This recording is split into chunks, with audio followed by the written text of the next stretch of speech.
नमस्ते शिक्षार्थी, कैसे आप सभी। उम्मीद है कि आप लोगों की तैयारी बहुत अच्छी चल रही होगी और अभी आप लोगों का एग्ज़ाम बहुत कम दिन बच गया है। तो जो तैयारी की जो स्पीड है उसको थोड़ा और बढ़ा दी जाए और जो सेट है 51-52 प्रयास किया जा रहा है कम से कम 55-57 सेट तक आपको हम पहुंचाएं, ताकि आपकी जो तैयारी है उसको और ज़्यादा बल मिल सके और मजबूती से आप तैयारी कर सके। तो उसी उम्मीद उसी भरोसे के साथ हम आपके साथ हाजिर हैं। तो चलिए शुरू करते हैं। हमारा आज का जो क्वेश्चन है, ऊंची उड़ान वादा सफलता का सेट नंबर जो हमारा 51 है। आई होप आप आवाज़ आपको मिल रहा होगा। कई बच्चों का शिकायत ये रहता है कि सर आवाज़ जो है वो सही से नहीं आ रहा है। तो आई होप आज शायद आपको आवाज़ मिल पा रहा होगा। हो सकता है साउंड में यहाँ से थोड़ा सा कम रहती हो, लेकिन शायद अब आवाज़ आपको मिल पा रहा होगा। तो चलिए शुरू करते हैं। सेट नंबर 51 का क्वेश्चन नंबर 1। पहला क्वेश्चन आपकी स्क्रीन पर ये रहा कि किस देश में स्थित सेंट जॉन्स द्वीप नाम का जो है उसको बदल करके जुबिन गर्ग रख दिया गया। तो ये जो है ऑप्शन आपका क्या होगा? ऑप्शन होगा सिंगापुर। सिंगापुर में एक द्वीप था जिसका नाम था सेंट जॉन्स द्वीप। लास्ट टाइम यही कहा जाता है कि 19 सितंबर को जो है 19 सितंबर को जुबिन नौटियाल जुबिन बोल रहे हैं आपको, क्या नाम है, जुबिन गर्ग, जुबिन गर्ग यहीं पर क्या कर रहे थे कि कहा जाता है कि यहीं पर तैराकी उसी क्षेत्र में कर रहे थे और जहाँ पर उनकी बेहोशी हुई और बेहोशी के बाद जो है उनका मृत्यु हो गया था। तो उसी को कहा जाता है कि एक तरह से ध्यान में रखते हुए, यादगार बनाते हुए जो सिंगापुर है वहाँ पर वहाँ की सरकार ने इसका नाम जो है वो क्या कर दिया है, जुबिन जो है गर्ग जो है इसका नाम रख दिया गया था। आई होप क्वेश्चन क्लियर हो गया हो। ये उस समय एक कॉन्सर्ट के लिए गए हुए थे, एक फेस्टिवल के लिए गए हुए थे, नॉर्थ ईस्ट इंडिया फेस्टिवल है, उसी के तहत वो वहाँ गए हुए थे। सरदार वल्लभ भाई पटेल की 150वीं जयंती के उपलक्ष्य में किस राज्य सरकार द्वारा सरदार @150 मार्च अभियान शुरू किया है? तो ये जो है मार्च शुरुआत किया गुजरात पंजाब दोनों जगहों पर ये एक्चुअल में शुरुआत है, लेकिन यहाँ के आंसर के हिसाब से गुजरात चलेंगे। गुजरात में आनंद से एक जगह है, आनंद आपको शायद पता होना चाहिए, आनंद से स्टैचू ऑफ यूनिटी तक जो है एक मार्च जो है वह निकाला गया। और यह मार्च जो है यह सरदार वल्लभ भाई पटेल को ये कह सकते हैं कि याद करते हुए, जो क्योंकि उनका जो जन्मदिन है वो 31 अक्टूबर को है, तो उसी को ध्यान में रख करके 150वीं जयंती जो है उसके उपलक्ष्य में क्या किया गया, ये मनाया गया। तो आई होप समझ में आ गया होगा आपको, क्लियर है सबका। और साथ ही साथ जो है 15 दिसंबर को उनका मृत्यु दिवस भी है, यानी कहने का मतलब डेथ भी है। तो उसी को ध्यान में रखते हुए ये सारे चीज़ों को क्या किया गया, एक साथ लाया गया। मरुस्थलीय मृदा निर्माण तकनीक का उपयोग करके देश में पहली बार किस राज्य में गेहूं की खेती की गई है? तो पहली जो ये गेहूं की खेती हुई है ये पंजाब में, राजस्थान में हुआ है। राजस्थान में जो रेगिस्तानी मिट्टी चुकी है, तो वहाँ रेगिस्तानी मिट्टी में प्रयास किया गया है कि वहाँ की जो मतलब मृदा स्थलीय तकनीक है उसको बेहतर करके क्या किया जा सके, यहाँ पर गेहूं की उत्पादन की जा सके। ये जो हुआ है ये अजमेर के पास जो है पुष्कर, वहीं पर जो है इसको एज ए तकनीक के तौर पे इस्तेमाल किया गया। तो आई होप आपको इसका आंसर मिल गया होगा। अगले क्वेश्चन की तरफ चलते हैं। हाल ही में वन्य जीव अधिनियम 1972 में संशोधन करने वाला देश का पहला राज्य कौन बन गया? ये पहले भी शायद आपको क्वेश्चन मिला होगा। ये जो राज्य बना है ये बना है केरला, है ना। आपको पता होगा कि वन्य जीव अधिनियम 1972 में पारित हुआ, जिसे 8 अक्टूबर 2025 को जो है क्या कर दिया, इसको संशोधित किया केरला सरकार ने। और केरला गवर्नमेंट जो है उसने क्या किया कि सिर्फ वन्य जीवों के लिए नहीं, बल्कि वन्य जीव के साथ जो मानव वहां पर हैं, उनकी जो बस्ती है वो जो रह रहे हैं, तो वन्य जीव और मानव के संघर्षों को ध्यान में रखते हुए इसको क्या किया, संशोधित किया गया था। आई होप आप आंसर समझ गए। आंसर क्या हो जाएगा इसका? केरला हो जाएगा। देश का पहला पूर्णतः सौर ऊर्जा संचालित चिड़ियाघर किस राज्य में बनाया गया? तो ये जो पहला सौर संचालित चिड़ियाघर बनाया गया ये कहाँ पे? तो ये बनाया गया आपको कर्नाटका में। कर्नाटका में एक जगह है बन्नेर कट्टा, याद रखिएगा कौन है बन्नेर कट्टा, जो है वो बायोलॉजिकल जो पार्क है वहीं पर कहा जाता है कि 1 मेगावाट सौर का जो है वो बनाया गया। लगभग 731.8 करोड़ हेक्टेयर में जो है इसको लगाया गया है। सौर ऊर्जा संचालित चिड़ियाघर का इसका कुल क्षेत्रफल है, वहीं पर 1 मेगावाट का जो है वह सौर ऊर्जा बनाया गया है। किस राज्य सरकार द्वारा सोनू निगम को लता मंगेशकर पुरस्कार से सम्मानित किया गया? तो मध्य प्रदेश की सरकार, मोहन यादव आपको पता होगा, वहीं की सरकार ने क्या किया है, लता मंगेशकर पुरस्कार से क्या किया, 25 सितंबर 2025 को इन्हें सम्मानित किया है। तो और कहाँ पे किया है? तो इंदौर में किया है। कहाँ पे किया है? इंदौर में। किसने किया है? तो मोहनलाल यादव ने किया है, ठीक है। और 2024 में शंकर एहसान लॉय जो है उनको क्या किया गया, लता मंगेशकर के पुरस्कार से सम्मानित किया गया था। ये कब से? तो 1984 से मध्य प्रदेश की सरकार लता मंगेशकर को एज ए मतलब समझ सकते हैं कि एक सेलिब्रिटी के तौर पे उनको पूरे भारत पूरी दुनिया जानती है, तो उनको ध्यान में रखते हुए जो है उनके लिए पुरस्कार दिया जाता है। हालांकि ये महाराष्ट्र में भी पुरस्कार दिया जाता है, दिमाग बैठा लीजिए, ये पुरस्कार महाराष्ट्र में भी दिया जाता है।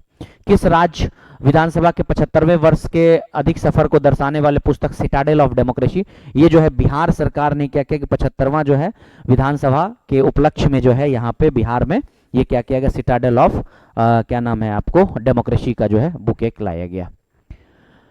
अक्टूबर 2025 को किस राज्य सरकार के कजरा गांव में बैटरी स्टोरेज जो है बैटरी सोलेस 185 मेगावाट क्षमता का ऊर्जा उत्पादन, तो ये जो हुआ है ये आपको हुआ है बिहार के लखीसराय, याद रखिएगा बिहार के कहा, लखीसराय के कजरा में 185 मेगावाट क्षमता का जो है यह उत्पादन क्षमता वाला ये बनाया जा रहा है, जो कि लगभग 1232 हेक्टेयर में इसका कुल जो है वह क्षेत्रफल है। L&T कंपनी जो है इसमें काम कर रही है। नई दिल्ली में आयोजित 12वीं विश्व वर्ल्ड पैरा एथलेटिक्स चैंपियनशिप 2025 में भारत के लिए पहला स्वर्ण पदक जीतने वाले शैलेश कुमार किस राज्य से हैं, तो ये बिहार के जमुई राज्य से हैं, बिहार राज्य के जमुई जिला से हैं, ये बिहार राज्य के जमुई जिला से हैं। और इन्होंने क्या किया है, ये पदक जो है, यह स्वर्ण पदक जो है वह जीता है। तो ये क्या हो जाएगा, 12वीं विश्व पैरा में कौन, शैलेश कुमार का, कहां से, तो ये बिहार हो जाएगा। ठीक है, ये ऊंची कूद में जो है इन्होंने ये पदक जीता है। चीन में आयोजित 10वीं विश्व वुशु कुंफू जो है चैंपियनशिप 2025 में कांस्य पदक किसने जीता है, तो ये बिहार की ही बेटी है मुजफ्फरपुर की, जिसका नाम ईशा मिश्रा है ना, कौन, ईशा मिश्रा। ये 10वीं जो है चैंपियनशिप इसने क्या किया है, जीती है। कब, 14 से 20 अक्टूबर के बीच में जो गेम चला उसी में ये खिताब जो है ये अपने नाम की है। 30 से अधिक देश जो है इसमें भाग लिए थे और लगभग 5000 से अधिक जो है वह खिलाड़ी इसमें इन्वॉल्व हुए थे। चंडीगढ़ में आयोजित 8वीं नेशनल सेवेट फ्रेंच चैंपियनशिप 2025 में किस टीम ने कुल 24 खिताब जीते, तो ये बिहार की ही टीम जो है यह 24 खिताब जीती है। बिहार की टीम जो है यह सेवेट में 24 खिताब जीते, जिसमें से 10 जो है, अगर आप इसको डिवाइड कर लेंगे तो आप ऐसे समझिए कि 10 जो है वह गोल्ड, 8 जो है वह सिल्वर और 6 जो है सिल्वर और 8 जो है वह ब्रॉन्ज मेडल के साथ बिहार जो है अपना परचम लहराया है। 12 अक्टूबर 2025 को राजगीर नालंदा में इंटरनेशनल क्रिकेट स्टेडियम के पवेलियन ग्राउंड का शुभारंभ किसने किया, तो अपने बिहार के जो नीतीश कुमार हैं उन्होंने क्या किया है कि अभी नीतीश कुमार जी ने क्या किया, पवेलियन इंड का क्या किया, इसका उद्घाटन किया है। तो इसका आंसर आप अपना कर लीजिएगा। और कुल जो है इसका 90 एकड़ में 1000 की लागत से, 1000 करोड़ की लागत से जो है इसका निर्माण किया गया कुल स्टेडियम का, जिसमें 40,000 से अधिक जो है वह दर्शक जो है वह बैठने की क्षमता है। हाल ही में चर्चित अंतर्राष्ट्रीय ब्लू फ्लैग प्रमाणन प्राप्त करने वाला जो समुद्री तट कोवलम है, हालांकि ये कोवलम जो है ये केरला में भी है, लेकिन जिस कोवलम तट का बात यहाँ पर कर रहा है, जिसको ब्लू फ्लैग प्रमाण पत्र दिया गया, ये तमिलनाडु में है। ये कहाँ है, ये तमिलनाडु में। एक्चुअली में तमिलनाडु का एक जगह है जिसका नाम है चेगलापट्टू, एक जगह है चेगलापट्टू जिला है, उसी चेगलापट्टू जिला में 5वीं बार जो है 2025-26 में इसे क्या किया, 2025-26 में 5वीं बार इसे ब्लू फ्लैग जो है ना, ब्लू फ्लैग प्रमाण दिया गया। एक्चुअली में यह सम्मान डेनमार्क की एक फाउंडेशन फॉर एनवायरनमेंट एजुकेशन को लेकर के एक टीम है जो क्या करता है, प्रतिवर्ष ये सम्मान देता है और यह कई मापदंडों पर जो है इसको देखता है, जैसे कि आपकी जल की गुणवत्ता क्या है, सफाई का स्थिति क्या है, सुरक्षा का स्थिति क्या है, तो ये सारे को ध्यान में रखते हुए 33 मापदंड रखता है और उसी 33 मापदंड के अनुसार क्या करता है, ये पुरस्कार देता है। तो इसका आंसर क्या हो जाएगा, तमिलनाडु। कृष्ण लीला नामक लोक नृत्य के प्रख्यात गायक गोपीनाथ स्वैन का निधन हो गया, वो किस राज्य से संबंधित थे, तो वे जो हैं वह किस राज्य से संबंधित थे, तो ये आंसर हो जाएगा आपको, ये ओडिशा से संबंधित थे, याद रखिए ये ओडिशा से। 2 अक्टूबर को जो है कहा जाता है इनका निधन हुआ है, जो 107 वर्ष के थे। कितने वर्ष के थे, 107 वर्ष के। 2024 में इन्हें पद्मश्री पुरस्कार से भी क्या किया जा चुका है, सम्मानित किया जा चुका है। अक्टूबर 2025 में चर्चित हिंगोट युद्ध, जिसको आग का गोला भी कहा जाता है, यह आयोजन जो है ये कहाँ हुआ है, तो ये जो हिंगोट युद्ध हुआ है ये मध्य प्रदेश में, हिंगोट युद्ध जो है वह मध्य प्रदेश में एक युद्ध उत्सव के तौर पे ये मनाया जाता है। कहा जाता है कि मराठा और मुगल का जो एक प्रमाण लड़ाई का है, उसी को याद रखते हुए या उसी को एक तरह से सेलिब्रेट करने के तौर पे जो है ये लड़ाई किया जाता है, जिसमें कहा जाता है कि फल एक होता है हिंगोट, उसमें बारूद भर करके जो है एक दूसरे पे फेंका जाता है। तो इसको मतलब फेंका जाना मतलब बारूद भर करके फेंका जाता है। तो ये जो है एमपी का, मध्य प्रदेश का ये एक फेस्टिवल है। दिवाली जो होता है, दिवाली के अगले दिन ही ये फेस्टिवल सेलिब्रेट किया जाता है मध्य प्रदेश के गौतमपुरा में। कहाँ पे? गौतमपुरा में जो है यह दिवाली के अगले दिन जो है यह सेलिब्रेट किया जाता है, किया गया। वर्ष 2024-25 में 4000 नई फैक्ट्री स्थापित होने के पश्चात उस राज्य में कुल फैक्ट्रियों की संख्या 27000 हो गई है। पूछ रहा है कि यह किस राज्य में? तो याद रखिएगा 4000 नए फैक्ट्री लगाने के साथ 27000 फैक्ट्री जो है यह यूपी में हो गया है, ये यूपी में हो गया। तो यूपी में जो 4000 नए फैक्ट्री लगे, इसके बाद यूपी में फैक्ट्री की जो कुल संख्या है वो कितनी हो गई? तो यूपी में कुल फैक्ट्री की संख्या हो गई है 27000। याद रखिएगा 12.8 लाख श्रमिक जो हैं कुल यहाँ पर काम करते हैं। यहाँ इलेक्ट्रॉनिक्स का, वस्त्र का, खाद्य प्रसंस्करण का, इन सारे से संबंधित फैक्ट्री जो है यह लगाया गया है, जो कि भारत के कुल औद्योगिक कार्य में जो लोग काम कर रहे हैं उसका 8.6% लोग जो है वह इन क्षेत्रों में यहाँ पे काम कर रहा है। भारत का सबसे बड़ा सीमेंट उत्पादक राज्य, भारत में सबसे बड़ा सीमेंट उत्पादक राज्य, क्वेश्चन आपसे ये पूछ रहा है कि सीमेंट उत्पादक राज्य कौन सा है। दिमाग में बैठा लीजिएगा कि जो सीमेंट उत्पादक राज्य है, जिसमें आपको, एक मिनट रुकेंगे, एक सेकेंड रुकेंगे।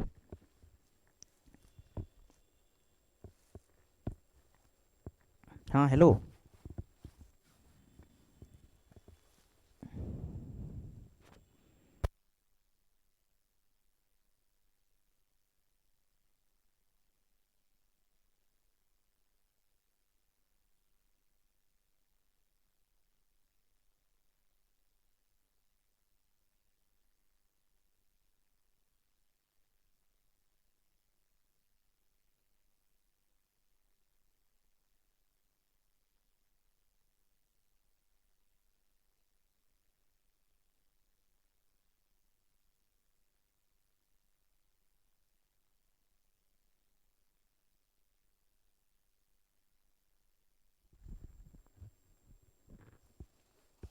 चलिए अगला क्वेश्चन क्या है हमारा, सॉरी एक फोन आ गया। भारत में सबसे बड़ा सीमेंट उत्पादक राज्य कौन है? तो याद रखिएगा, आपको ये पहले भी क्वेश्चन कई बार करा चुका है। सबसे बड़ा राज्य जो है वो राजस्थान है, जो कि पता होगा कि भारत के कुल 26% जो है वह अकेले जो है वह राजस्थान करता है, और बाकी इसके बाद आपको आंध्र प्रदेश, मध्य प्रदेश ये सब देखने को मिल जाएगा। और एक और दिमाग बैठा लीजिए कि चूना पत्थर जो होता है, जिसका सबसे अधिक इस्तेमाल किया जाता है ना, सीमेंट में सबसे अधिक इस्तेमाल उसी का किया जाता है।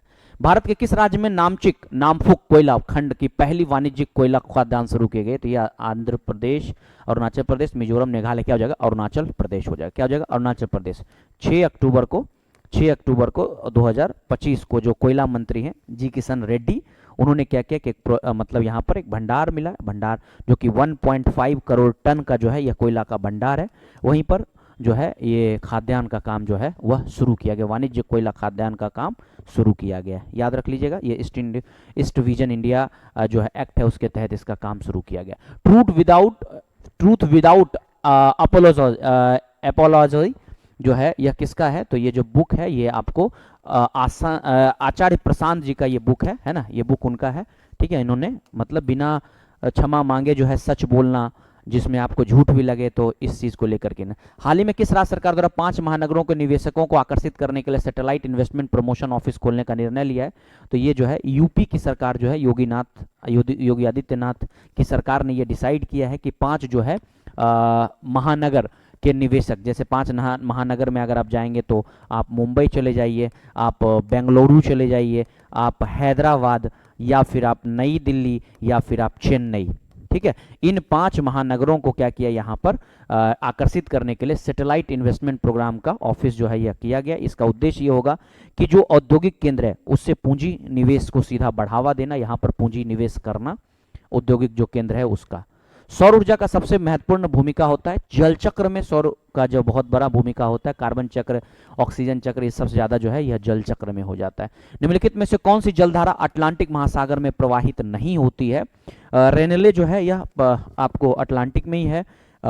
किलिमिंजर जो है ये भी आपको अटलांटिक में ही है। वेंगुएला धारा भी जो है वो आपको यहीं पर है। जबकि अगर हम बात करेंगे सुसीमा का, तो ये क्या है, आपको प्रशांत महासागर में देखने को मिल जाएगा। तो इसका आंसर क्या हो जाएगा, आपको आंसर बी हो जाएगा। हिमालय का जो विस्तार है उसमें से जो अराकान योमा है वह पूछ रहा है कहाँ है। तो अराकान योमा जो है ये म्यांमार में है, आपको पता होना चाहिए। अराकोमा जो है ये कहाँ पर है, म्यांमार में है। ये दिमाग में आप बैठा लीजिएगा, अराकयोमा कहाँ पर है, तो ये आपको म्यांमार में देखने को मिल जाएगा। तो आई होप आपका ये भी क्वेश्चन क्लियर हो गया होगा। चले, तो ये भी क्लियर है यहाँ तक, 23 नंबर तक सबका क्लियर है। ठीक है, तो आप एक और थोड़ा सा जान लेते हैं कि जो अराकामा जो है ये कहाँ पर हो गया, तो आपको क्या नाम है, म्यांमार में हो जाता है। और ये जो पर्वत है अराकान, ये इसी को रखीन पर्वत के नाम से भी जाना जाता है, याद रखिए, इसी को हम लोग रखीन पर्वत के नाम से भी जानते हैं। और ये एक म्यांमार की पर्वत श्रृंखला है जो कि भारत के असम, नागालैंड, मिजोरम है ना के राज्यों से क्या करता है, ये टच करता है। 24वें नंबर क्वेश्चन की तरफ चलते हैं। दक्षिण गोलार्ध में सबसे लंबा दिन कब होता है? तो दक्षिण गोलार्ध में जो सबसे लंबा दिन होता है वो 22 दिसंबर को होता है, याद रखिएगा। दक्षिण गोलार्ध में सबसे लंबा दिन जो होता है वो 22 दिसंबर को होता है, सबसे लंबा दिन। इस दिन क्या होता है, मकर रेखा पर सूर्य जो होती है वो सीधी होती है, मकर रेखा पर सूर्य जो है वो सीधी होती है, इसलिए इस ग्रीष्मकालीन संक्रांति के नाम से भी इसको हम लोग जानते हैं। इसको ग्रीष्मकालीन संक्रांति के नाम से भी हम लोग क्या करते हैं, इसको जानते हैं। वहीं 21 मार्च को बात करेंगे, अगर 21 मार्च से लेकर के 21 मार्च से जो है तारीख, और क्या नाम है, 23 जो है भूमध्य रेखा पर क्या होता है, 23 सितंबर को भूमध्य रेखा पर क्या होता है, सीधी होती है, याद रखिएगा। 21 मार्च और 23 सितंबर को भूमध्य रेखा पर क्या होती है, सीधी किरण होती है। इस वजह से दिन और रात जो है वह आपको इक्वल जैसा देखने को मिल जाएगा। वहीं पर अगर बात करेंगे 21 जून को, कितने तारीख को, 21 जून को बात करेंगे दक्षिणी गोलार्ध में, अगर बात करें कहां पर, 21 जून को दक्षिणी गोलार्ध में, याद रखिएगा दक्षिणी गोलार्ध में, तो सबसे छोटा दिन होगा और सबसे लंबी रात होती है। वहीं अगर बात करेंगे आपको क्या नाम है, सेम चीज जो है आपको उत्तरी गोलार्ध में, तो वही चीज उलट जाएगा, उस दिन सबसे बड़ा दिन होगा और वहां सबसे बड़ी रात होगी। तो इस तरह सबसे छोटी रात होगी, इस तरह से आप इसको पलट के देख सकते हैं। यदि एक प्रक्षेपक तारों को क्षितिज लंबत उठते देखा तो उसकी अवस्थिति क्या होगी, उसकी अवस्थिति एकदम 90 डिग्री ऊपर हो जाएगा, कौन, विषुवत रेखा हो जाएगा, है ना, विषुवत रेखा पे एकदम सीधा अवस्थिति आपको दिख जाएगा। जॉर्ज लेमेंटर द्वारा जो प्रतिपादित किया गया बिग बैंग थ्योरी, इसका विस्तृत रूप किसने प्रस्तुत किया, तो इसका जो विस्तृत रूप प्रस्तुत किया है वो किया है किसने, एडविन हब्बल ने। एडविन हब्बल ने बताया कि जो ब्रह्मांड का है लगातार विस्तार हो रहा है, लगातार स्थिर नहीं है, ब्रह्मांड लगातार फैल रहा है। ये इस सिद्धांत को कब दिया, तो 1929 में दिया। निम्नलिखित में से महाद्वीपों में कौन सा स्थल रुद्ध नहीं है, मतलब कौन सा ऐसा महाद्वीप है जो स्थल रुद्ध नहीं है? तो आप अफ्रीका को देखेंगे तो वो आपको स्थल रुद्ध हो गया है, कई देश उसके बहुत सारे स्थल रुद्ध है, एशिया के बहुत सारे देश स्थल रुद्ध है, यूरोप के बहुत सारे देश स्थल रुद्ध है। जबकि उत्तरी अमेरिका में चलेंगे तो कोई भी देश, जो कि 23 देशों की कुल संख्या है, उसमें से कोई भी देश जो है स्थल रुद्ध नहीं है। चाहे आप नॉर्थ अमेरिका को देख लीजिए, चाहे आप क्या नाम है, सॉरी अमेरिका को देख लीजिए, चाहे कनाडा को देख लीजिए, मैक्सिको को देख लीजिए, बाकी बहुत सारे तो आइलैंड ही है उसमें। तो इसलिए इसका आंसर क्या हो जाएगा आपको, उत्तरी अमेरिका। भारत, चीन और इंग्लैंड के बीच त्रिकोणीय व्यापार का मुख्य आर्थिक आधार क्या था? तो मुख्य आर्थिक आधार क्या था, अफीम था, याद रखिएगा। अफीम क्या होता था, एक पता होगा, अभी के समय में भी आप जानते ही होंगे। तो इसमें क्या होता था कि चीन में चाय की बहुत ज़्यादा डिमांड थी, सॉरी उत्पादन होती थी, और इंग्लैंड में चाय का डिमांड बहुत ज़्यादा था। तो इंग्लैंड क्या करता था, बदले में चांदी सोना कई कीमती जो है वह ये लाता था और चाय लेकर के जाता था, तो इसको महंगा सौदा हो जाता था। तो इसी बीच में उसने देखा कि भारत में जो है अफीम की खेती हो रही है, तो अफीम को भारत से ले जाता था, और चीन में अफीम का डिमांड बहुत ज़्यादा था, तो अफीम वहाँ दे करके और बदले में क्या करता था, वो चाय देकर लेकर के चला जाता था। तो शायद आप इस कहानी को ऐसे जोड़ सकते हैं। तो त्रिकोणीय व्यापार में अफीम जो था वो महत्वपूर्ण रोल प्ले कर लेता था, और वह रेशम मार्ग से होते हुए जाता था। निम्नलिखित में से किसके साथ एंडीज का फैलाव है? तो एंडीज का जो फैलाव है वो आपको है क्या नाम है, दक्षिण अमेरिका। दक्षिण अमेरिका का जो पश्चिमी तट है, जिसमें चिलीज आप देखते होंगे, जो कि कहा जाता है दुनिया का सबसे बड़ा श्रृंखला है। एंडीज जो है वो सबसे बड़ी पर्वत की श्रृंखला है, जो कि 7000 किलोमीटर के आसपास में उसकी कुल जो है वह लंबाई, और उसी में सबसे जो ऊंची चोटी है उसका वह एकांकागुआ है, माउंट एकांकागुआ, जिसकी हाइट जो है वह 6961 मीटर है। और ये दुनिया की सबसे लंबी क्या है बताइए, सबसे लंबी पर्वत श्रृंखला है, जिसकी लंबाई 7000 जो है वह किलोमीटर है।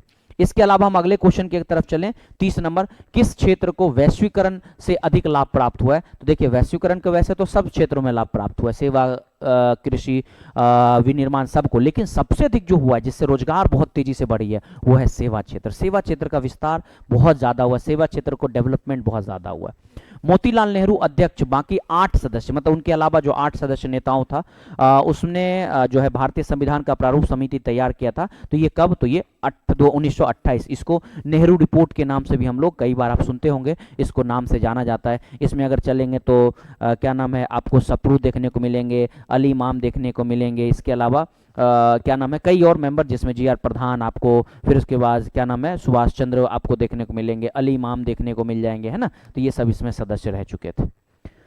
भारतीय संविधान का निम्नलिखित में से कौन सा अनुच्छेद संसद और उसकी कार्यवाही से संबंधित है? तो संसद की उसकी कार्यवाही से भाग 5 का 79 से लेकर के 81 तक जो है वो आपको संसद और उसकी कार्यवाही से संबंधित बात करता है, क्योंकि इससे जो पहले का बात है वो आपको राष्ट्रपति, उपराष्ट्रपति, मंत्रिपरिषद, प्रधानमंत्री, उससे बात करता है। जबकि 51 जो है मौलिक कर्तव्य से संबंधित है। अनुच्छेद 36 से 51 जो है वो डीपीएसपी से रिलेटेड है, जो कि directive principle of state policies. और 12 से 35 तो आप जानते होंगे कि भाग 3 फंडामेंटल राइट से बात करता है। भारत के संविधान के 8वें अनुसूची में अनुसूचित भाषाओं में कुल कितनी भाषाएं शामिल की गई है? तो कुल जो है वह 22 भाषा क्या की गई, शामिल किए गए। ऐसे तो मूल रूप से कहा जाता है कि मूल रूप से जो भाषा थी वो 14 ही थी, धीरे धीरे भाषा की संख्या बढ़ाते गए। साल 2000 में कहा जाता है डोगरी, मैथिली, संथाली को जो क्या किया गया है वह भाषा के तौर पे 3 नए भाषाओं को जोड़ दिया गया, जैसे 19 के 22 3 हो गया, तो लास्ट जो है वह 22 भाषा क्या किया गया, सॉरी 2004 में जो है इसको जोड़ा गया था, 2004 में। भारत के संविधान का कौन सा अनुच्छेद यह उल्लेख करता है कि संसद में कामकाज हिंदी या अंग्रेजी में किया जाए?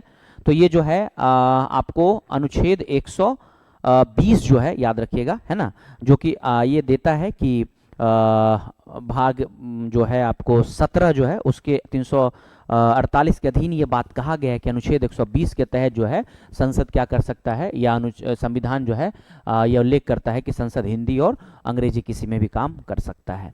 भारत के संविधान के किस संशोधन में सेवाओं पर नामक कर संघ सूची लाया गया? तो सेवाओं पर संघ जो ये कर लाया गया, ये 88वां संविधान संशोधन हुआ। 88वां संविधान संशोधन करके जो है इसे क्या किया गया है, नए सूची में से डाल दिया गया। तो कहने का मतलब ये कि जो 88वां संविधान संशोधन है इसके तहत संघ सूची की संख्या जो है वो बढ़ गई, और संघ सूची पता होगा वर्तमान में जो है यह 100 जो है संघ सूची है।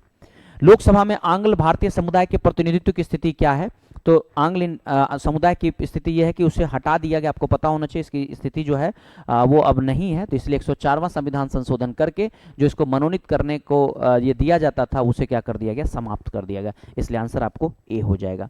अगले क्वेश्चन की तरफ चलते हैं, 38 क्वेश्चन की तरफ चलते हैं, सॉरी 37 नंबर, निम्नलिखित में से कौन राष्ट्रपति निर्वाचक मंडल के रूप में कार्य करता है? तो निर्वाचक मंडल के रूप में कार्य करता है या नहीं करता है? क्या पूछ रहा है? कार्य में भाग नहीं लेता है। अच्छा, निर्वाचक मंडल में अगर हम बात करेंगे तो राज्य विधान परिषद जो है वो भाग नहीं लेता है, जबकि लोकसभा, राज्यसभा, विधानसभा ये सब भाग लेता है। इसके अलावा दिल्ली और पुदुचेरी भी भाग लेता है। राज्य विधान परिषद जो है वो भाग नहीं लेता है। भारतीय संविधान में राज्य के नीतिशक सिद्धांत की अवधारणा कहां से ली गई? तो ये आयरलैंड से लिया गया, आपको पता होगा, भाग 4 में जो है इसको मेंशन किया गया है। अनुच्छेद 36 से 51 तक इसका जिक्र किया गया। भारतीय संविधान के किस अनुच्छेद द्वारा अस्पृश्यता को समाप्त किया गया? अनुच्छेद 17 के तहत जो है वो अस्पृश्यता को समाप्त किया गया। अनुच्छेद 14 से लेकर के 18 तक जो है जो कि समानता के अधिकार का बात करता है, उसी में जो है 17 जो है वह अस्पृश्यता का अंत का बात करता है। ये आपको आप जानते होंगे कि ये कानून के समक्ष समानता का बात करता है, ये आपको जॉब वगैरह में समानता का बात करता है। 22 जो है 19 से लेकर के जब आप 22 पढ़ेंगे तो स्वतंत्रता का बात करता है, तो ये उससे संबंधित हो जाता है। न्यायालय में न्यायाधीशों की संख्या को निर्धारित करने और उससे अधिकतर जो है अधिक या कम जो भी है उसकी संख्या को करने का अधिकार किसके पास है? ये तो संसद के पास है। संसद 124A के तहत 124A के तहत जो है वह सुप्रीम कोर्ट के जजों की संख्याओं को इधर उधर कर सकता है, और अनुच्छेद 216 के तहत अनुच्छेद 216 के तहत जो है हाईकोर्ट के जज को जो है इधर से उधर कर सकता है। तो आई होप आपका ये क्वेश्चन शायद क्लियर हो गया होगा। बाकी अगले सेट में हम फिर से बहुत जल्द आपके साथ हाजिर होते हैं अगले क्वेश्चन के साथ। मिलते हैं हम लोग अगले वीडियो में। अपना ख्याल रखिए, पढ़ते रहिए। Thank you so much. ऊंची उड़ान, वादा सफलता का।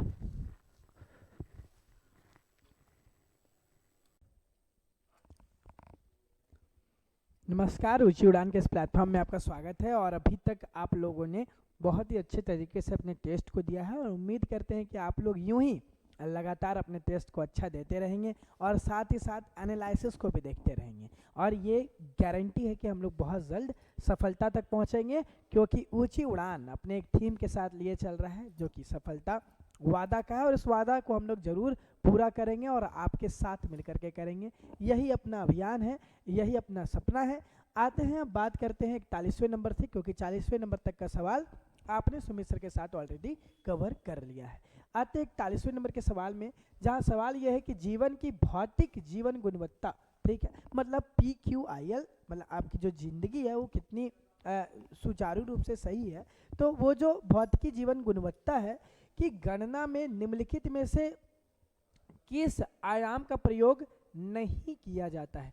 ध्यान रखिएगा, ये पूछा जा रहा है ये सवाल कि आखिरकार आपकी जीवन जो शैली है उसकी गुणवत्ता सही है, इसके लिए कौन सा पैमाना नहीं किया जाता है, किसका प्रयोग नहीं किया जाता है। क्या साक्षरता हमारे ज़िंदगी का सबसे अहम हिस्सा नहीं है? क्या वो हमारे लिए ये नहीं है क्या कि ये हमारी गुणवत्ता तय करता है? तो जी हाँ सर, करता है। शिशु मृत्यु दर ये भी करता है जीवन की गुणवत्ता बनाए रखने के लिए। लैंगिक विकास भी करता है, लेकिन जीवन जन्म के समय जीवन प्रत्याशा ये हमारे भौतिक जीवन गुणवत्ता के सूचांक में नहीं आता है। तो ध्यान रखिएगा, इसका राइट आंसर क्या होगा? इसका राइट आंसर सी हो जाएगा, क्योंकि जन्म के समय जीवन प्रत्याशा कैसी थी कैसी नहीं वो मायने नहीं रखती है, वो हमारे लिए जीवन के भौतिक गुणवत्ता का सूचांक की गणना में वो नहीं आता है। तो आंसर सी नंबर हो जाएगा, ध्यान रखिएगा। अगला प्रश्न, भारत में नगरीय क्षेत्रों में BPL परिवार की पहचान के लिए निम्नलिखित में से कौन सी समिति का गठन किया गया है? मतलब कि बिलो पॉवर्टी लाइन, BPL गरीबी रेखा के नीचे कौन से लोग हैं, इसकी जानकारी इनको कैसे पता चलती है, कहाँ से ये तय किया जाता है, उसके लिए आखिरकार आयोग कौन सा बना है? तो ध्यान रखिएगा, इसके लिए आयोग हाशिम समिति बनी है, और यही निर्धारित करती है कि कौन गरीबी रेखा के नीचे है और कौन गरीबी रेखा के ऊपर है। तो ध्यान रखिएगा, हाशिम समिति तय करती है कि गरीबी रेखा के नीचे कौन है, गरीबी रेखा के ऊपर कौन है। गरीबी रेखा मतलब पता है कि कुछ परिवार, ठीक है, ऐसे परिवार जो अपने डेली नीड्स को पूरा नहीं कर पाते हैं, जो अपने दैनिक चीज़ों को भी नहीं उपलब्ध करा पाते हैं, उनको बोला जाता है। तो उसमें लिए समिति बनी है हाशिम समिति, वही तय करती है कि कौन परिवार गरीबी रेखा के ऊपर है और कौन परिवार गरीबी रेखा के नीचे है। अगला प्रश्न, मुद्रास्फीति व्यवस्था अर्थव्यवस्था में किस वर्ग हेतु लाभकारी है? मतलब अगर पैसा इंक्रीज करता है, अगर सतत वृद्धि होती है, तो उसमें कौन सा वर्ग को लाभ पहुंचेगा? बता दे कि जब कभी भी सतत वृद्धि होगी, ठीक है, तो उस वृद्धि में कस्टमर जो हैं, जो मतलब कि कंज्यूमर हैं, जो कस्टमर जो उपभोक्ता है, उनको बहुत ज़्यादा परेशानी का सामना करना पड़ेगा, ठीक है। लेकिन तो ध्यान रखिए, उपभोक्ता तो कभी आंसर नहीं होगा, बॉन्ड एवं प्रतिनिधियों में निवेश भी नहीं होगा, लेनदारी लोग को भी दिक्कत है क्योंकि वो भी उपभोक्ता के एक पार्ट है। लेकिन जो देनदार हैं, जो ऋण दे रहे हैं, उनको फायदा होगा, क्योंकि वो अब आपसे ज़्यादा दाम में इंटरेस्ट वसूल पाएंगे। तो ध्यान रखिएगा कि फ़ायदा सिर्फ और सिर्फ जो ऋण देते हैं, जो देनदार होते हैं, उन्हीं को होता है। मुद्रास्फीति वाले अर्थव्यवस्था में अगर फ़ायदा होगा तो वो सिर्फ देनदारों को ही होगा। लेनदार और उपभोक्ता बहुत ज़्यादा परेशानियों का सामना करेंगे अगर मुद्रास्फीति वाली स्थिति आती है। तो 44वें नंबर का सवाल कि भारत औद्योगिक वित्त नियम industrial finance corporation of India किस रूप में कार्य करता है? ठीक है, मतलब इसका कार्य करने का तरीका क्या है? ध्यान रखिए, 1949 भारत में Indian finance corporation of India की गठन की जाती है, और इस गठन में ये होता है क्या कि अब हम लोग जो है वो आर्थिक विकास के ऊपर बात करेंगे, ठीक है। और इसी आर्थिक विकास के लिए हम लोग क्या करते हैं, Indian finance corporation of India का गठन करते हैं ताकि उद्योग के ऊपर भी बात भारत में किया जाए। तो ये किसके रूप में कार्य करता है? क्या व्यापारिक बैंक के रूप में काम करता है? नहीं, ये विकास के बारे में बात करता है, ठीक है। तो ध्यान रखिएगा, एक विकास बैंक के रूप में काम करता है, औद्योगिक बैंक के रूप में नहीं। उपयुक्त में से कोई भी नहीं, आंसर नहीं होगा। ये जो है Indian industrial finance corporation of India एक विकास बैंक है जो विकास के संरचनाओं को अपने मन में रख करके कार्य करता हुआ नजर आता है, ठीक है। अगला प्रश्न, भारत में सर्वप्रथम बीमा फसल बीमा आयोग योजना का शुभारंभ कब किया गया है? तो बता दें इसका जो शुभारंभ है वो 1985 में होता है। ठीक है, तो अर्थव्यवस्था में सबसे पहले अगर फसल बीमा आयोग का अगर गठन किया गया है तो वो 1985 में देखने को हमें मिलता है। अगला प्रश्न, स्वतंत्र भारत की प्रथम औद्योगिक नीति की घोषणा कब की गई थी? तो बता दें कि सबसे पहले जो इसकी घोषणा की गई है वो श्यामा प्रसाद मुखर्जी के द्वारा। ठीक है, 6 अप्रैल। ठीक है, तो ध्यान रखिएगा जब भी कभी भी सवाल आता है कि प्रथम औद्योगिक नीति तो आपके दिमाग में श्यामा प्रसाद मुखर्जी आ जाने चाहिए। ठीक है, श्यामा प्रसाद मुखर्जी के नेतृत्व में सबसे पहली बार प्रथम औद्योगिक नीति की घोषणा की जाती है। और डेट कब का है सर? तो डेट है 6 अप्रैल का। 6 अप्रैल को ये घोषणा होती है और ये घोषणा 1948 में देखने को मिलती है। तो ध्यान रखना है इसमें हमें 3 चीज़ें याद रखनी है कि इनके अंडर में तो श्यामा प्रसाद मुखर्जी के अंदर में कब? तो 6 अप्रैल। ठीक है, 6 अप्रैल। और कौन सा साल? तो 1948 हमें सबसे पहली बार प्रथम औद्योगिक नीति देखने को मिलती है। तो ध्यान रखिएगा इसका आंसर क्या होगा? 1948। अगला प्रश्न, उद्यमिता को बढ़ावा देने हेतु योजना स्टैंड अप इंडिया किससे संबंधित है? तो स्टैंड अप इंडिया भारत में जो बात करता है वो जो बात है वो SC/ST कम्युनिटी के लिए। ठीक है, तो ध्यान रखिएगा SC/ST कम्युनिटी के लिए 2016 में इस स्टैंड अप इंडिया जैसी चीज़ हमें देखने को मिलती है 2016। और ये किनके ऊपर बात करती है? वो महिला और SC/ST कम्युनिटी के लिए बात करते हैं। स्टैंड अप इंडिया भारत में हमें ये देखने को मिलता है। ठीक है, तो ध्यान रखिएगा 2016 में गठन हुआ है और महिला और SC/ST कम्युनिटी के लिए ये बात करते हुए नजर आते हैं। ठीक है, तो ध्यान रखना है यहाँ पर SC/ST कम्युनिटी। ठीक है, और ये भी ध्यान रखना है 2016 में इसका गठन किया गया है। अगला प्रश्न, MPC और MPS अगर बराबर होते हैं तो उस निवेश गुणक का मान कितना होगा? तो उसका जो मान है वो हमें 2 देखने को मिलता है अगर MPC और MPS अगर बराबर होते हैं तो उम्मीद करते हैं कि यहाँ तक के कोई भी सवाल में आप लोग गलती नहीं किए होंगे जब आप लोग भी टेस्ट दे रहे होंगे। तो 49 नंबर का सवाल है। सवाल यह है कि केंद्र सरकार के गैर योजना व्यय के बारे में निम्नलिखित में से कौन सा कथन सही है? ठीक है, कौन सा कथन सही है हमें यह बताना है कि व्यय केंद्र सरकार के द्वारा जो गैर योजना व्यय होता है उसमें कौन सी कथन के ऊपर सही बातें कही गई हैं। तो ध्यान रखिएगा कि व्यय विज्ञान और प्रौद्योगिकी पे होता है, व्यय कृषि पर होता है, उपयुक्त में से कोई नहीं। अब यहाँ पाते हैं व्यय ब्याज भुगतान पर होता है। ध्यान रखिएगा व्यय और ब्याज भुगतान पर गैर योजना व्यय देखने को मिलता है, इसलिए इसका राइट आंसर क्या होगा? ए नंबर, व्यय ब्याज भुगतान पर होता है। 50वां नंबर का सवाल, 50वां नंबर का सवाल, भारत में किस वर्ष रेल बजट का आम बजट में मिला दिया गया? मतलब रेल बजट को आम बजट में मिला दिया गया सबसे पहली बार कब किया गया है? तो अरुण जेटली याद होंगे आपको। ठीक है, अरुण जेटली के द्वारा इसको पेश किया गया था 2017 में। ठीक है, तो 2017 में, फरवरी 2017 में। और कौन कर रहे हैं? तो अरुण जेटली कर रहे हैं, याद रखिएगा। ठीक है, अरुण जेटली के द्वारा। तो ध्यान रखना है कि किस वर्ष किया गया है जो रेल बजट है उसको आम बजट में मिलाया गया 2017 में। फरवरी 2017 अरुण जेटली जी के द्वारा ये कदम उठाया गया है। तो ध्यान रखिएगा यहाँ का आंसर क्या होगा? आंसर होगा 2017। अगला प्रश्न, वैदिक कर्मकांड में होत्री किससे संबंधित है?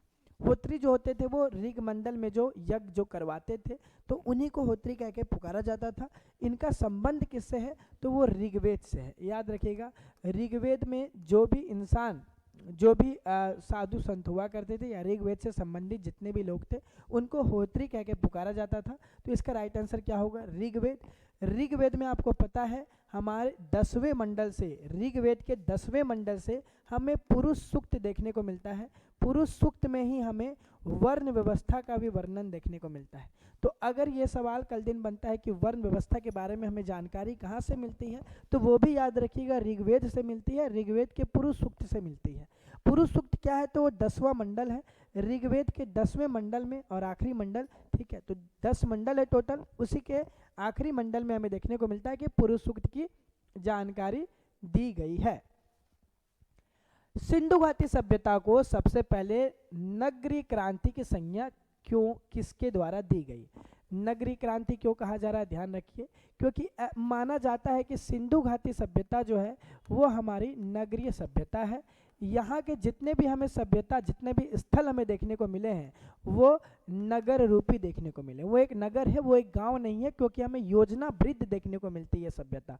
इस सभ्यता में योजना का हमें साफ साफ एक ये देखने को मिलता है कि योजना से बनी हुई यहाँ पर ये सभ्यता बनी हुई है। फिर बाद में ये सभ्यता का पतन हो जाता है। लेकिन सिंधु घाटी सभ्यता एक नगरीय सभ्यता है। यहाँ पर बहुत ज़्यादा हमें विकास देखने को मिलता है, कृषि भी अपने चरमोकर्ष पर है, सब कुछ बहुत बढ़िया चल रहा है।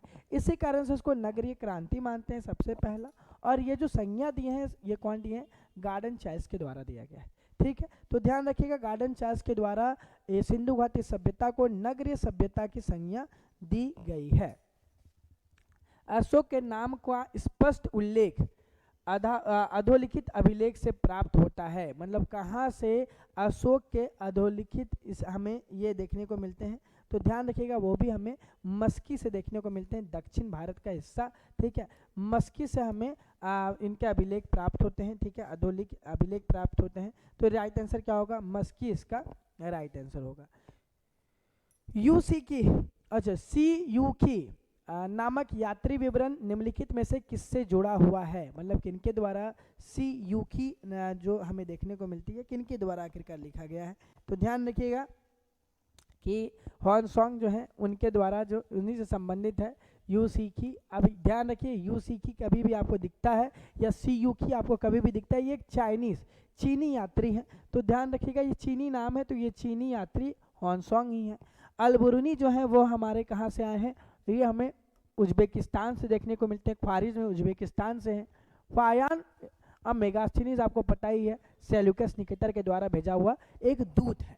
तो ध्यान रखिएगा, CU की जो है वो, क्योंकि चीन के नाम से आपको मिलता हुआ मिल रहा है हॉर्नसॉन्ग, इसलिए इसका आंसर क्या होगा? D नंबर इसका राइट आंसर होगा।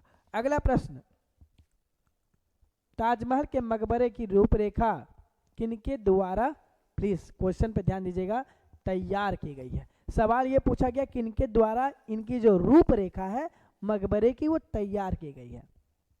शाहजहां के अंडर में ये कार्य जो है वो उस्ताद अहमद लाहौरी के द्वारा किया जा रहा है। प्लीज इस चीज को ध्यान दीजिएगा कि यहाँ पर सवाल ये पूछा जा रहा है कि किनके द्वारा ये वास्तुकार किया गया है।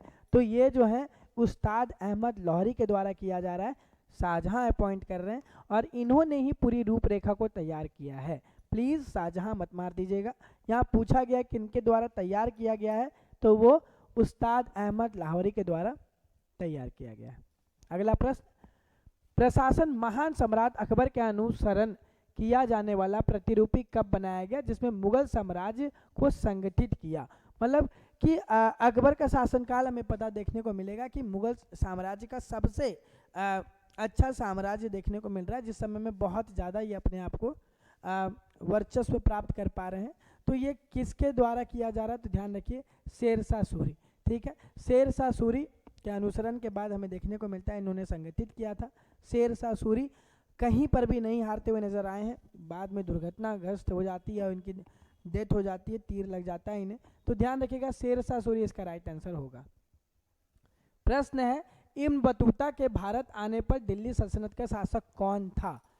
इब्न बतूता जो है ये एक यात्री हैं जो मोरक्को से आए हैं। याद रखिए कि इसका आपको अपने कॉपी में लिख लेना है कि कहाँ के यात्री हैं। तो ये मोरक्को के यात्री हैं, भारत आते हैं, दिल्ली सल्तनत आते हैं। इस समय यहाँ पर जो राजा है वो मोहम्मद बिन तुगलक है। और एक पॉइंट याद रखिएगा कि इब्न बतूता जो है वो अपने आप को काजी का पद पे भी नियुक्त करवा रहे हैं मोहम्मद बिन तुगलक से। मतलब ये है कि मोहम्मद बिन तुगलक ने इब्न बतूता को काजी का पद भी दिया था दिल्ली सल्तनत में। ठीक है, तो ध्यान रखिएगा, मोहम्मद बिन तुगलक इसका राइट आंसर होगा। और मोहम्मद बिन तुगलक के द्वारा जो है वो इब्न बतूता को काजी का पद भी मिल गया है। यात्री कहाँ के हैं? तो मोरक्को के हैं। तो कल दिन अगर सवाल बनता है कि काजी के पद पर दिल्ली सल्तनत में कौन रहा, तो वो इब्न बतूता रहा। किनके द्वारा दिया गया था ये पद? तो ये पद मोहम्मद बिन तुगलक के द्वारा दिया गया है। पहली शताब्दी ईसा पूर्व में गंगा नदी के बाढ़ के पानी को प्रभावित करने वाली जन संचयन प्रणाली किस स्थान पर थी? ठीक है, तो ये इलाहाबाद के स्थान पे हमें देखने को मिलेगी। ठीक है, प्रयागराज इलाहाबाद के स्थान पे हमें देखने को मिलेगी। तो इसका आंसर क्या है? स्वर्णवेरपुर। ठीक है, प्रयागराज इलाहाबाद में हमें इस देखने को मिलता है। ठीक है, अगला प्रश्न जो है वो क्या है कि भारत छोड़ो आंदोलन के दौरान निम्नलिखित में बहुत से स्थानों पर राष्ट्र सरकारें स्थापित की गई। निम्नलिखित में कौन सा सही सुमेलित नहीं है? ठीक है, कौन सा सही सुमेलित नहीं है, ये सवाल है। अब आते हैं क्या कि रैयती सरकार खेड़ा, प्रति सरकार सतारा पे ही था। प्रजामंडल तालछड़, ये भी सही है। जातीय सरकार तामलुक, ये भी सही है। रैयती सरकार जो है ना सर, वो खेड़ा में नहीं आई थी, वो आई थी हमारी जहाँ से 1928 में किसान के द्वारा आंदोलन देखने को मिलता है, बारडोली, याद रखिए, वहीं से हमें देखने को मिलता है कि इसकी शुरुआत हुई है। तो याद रखिएगा कि इसका आंसर होगा बारडोली। रैयती सरकार की जो शुरुआत हुई है वो बारडोली से हुई है, ना कि खेड़ा से। इसलिए यहाँ पर पूछा गया कौन सही सुमेलित नहीं है, तो क्या होगा? रैयती सरकार खेड़ा सही सुमेलित नहीं है, क्योंकि रैयती सरकार क्या होगा? वो बारडोली होगा। ये चीज़ को अपने जहन में बैठा लीजिए और प्लीज़ इस चीज़ को अपने कॉपी में लिख लीजिए। अगला प्रश्न 60 नंबर का प्रश्न है कि भारतीय राष्ट्रीय कांग्रेस के पहले मुस्लिम अध्यक्ष कौन थे? ठीक है, ये सवाल है कि सबसे पहले मुस्लिम अध्यक्ष कौन हैं?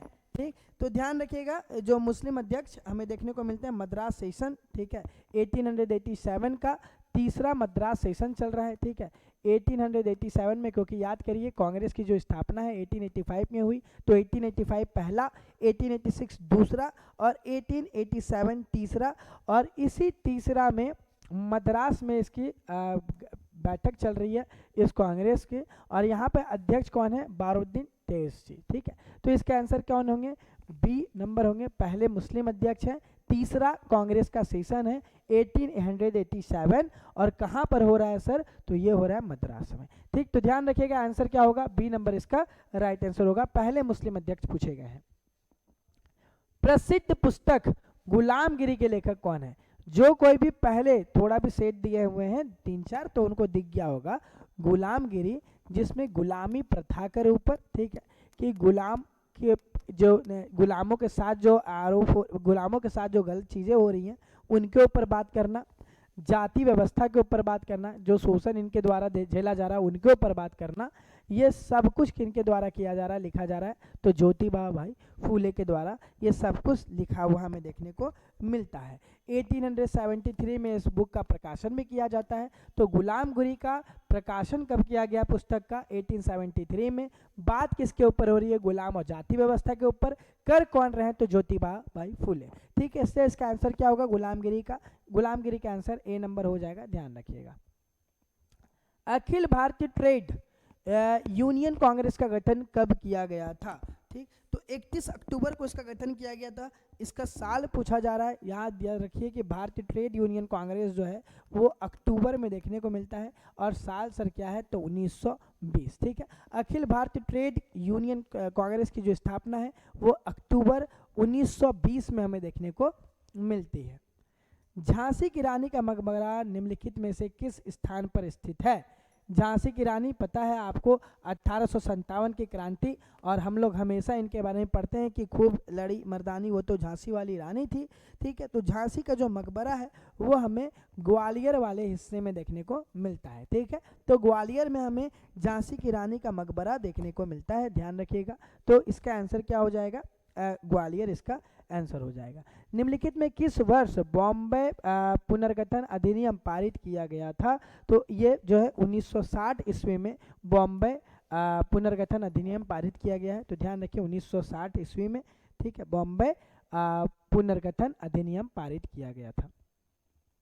सवाल है कि डैश को 1913 में नोबेल पुरस्कार और 1915 में नाइटहुड से सम्मानित किया गया था।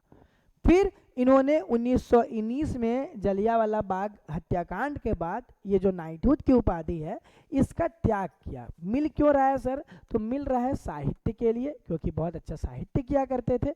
ये कोई और नहीं है, हमारे कौन है? रविंद्रनाथ टैगोर, जिन्होंने जलियांवाला बाग हत्याकांड के बाद इन्होंने इस पद को या फिर इस जो हमको उपाधि मिल रहा है इसका इन्होंने त्याग भी किया है। तो ध्यान रखिए, बड़ा इजी सवाल था कि 1913 में नोबेल पुरस्कार और 1915 में नाइटहुड की उपाधि। और ध्यान रखिएगा कि गांधी जी को भी केसर ए हिंद की उपाधि मिल रही है, गांधी जी ने भी उसका त्याग किया है।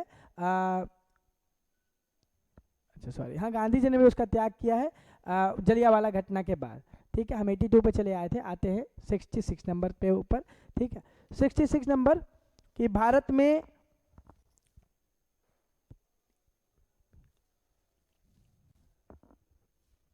बिहार में सार्वजनिक जलोढ़ मिट्टी किस क्षेत्र में पाई जाती है? तो वो उत्तरी गंगा मैदान में। ये तो बड़ा इजी सवाल था। ठीक है, दक्षिणी गंगा मैदान में नहीं बल्कि उत्तरी गंगा मैदान में हमें देखने को मिलती है, सबसे ज़्यादा जलोढ़ मिट्टी पाई जाती है।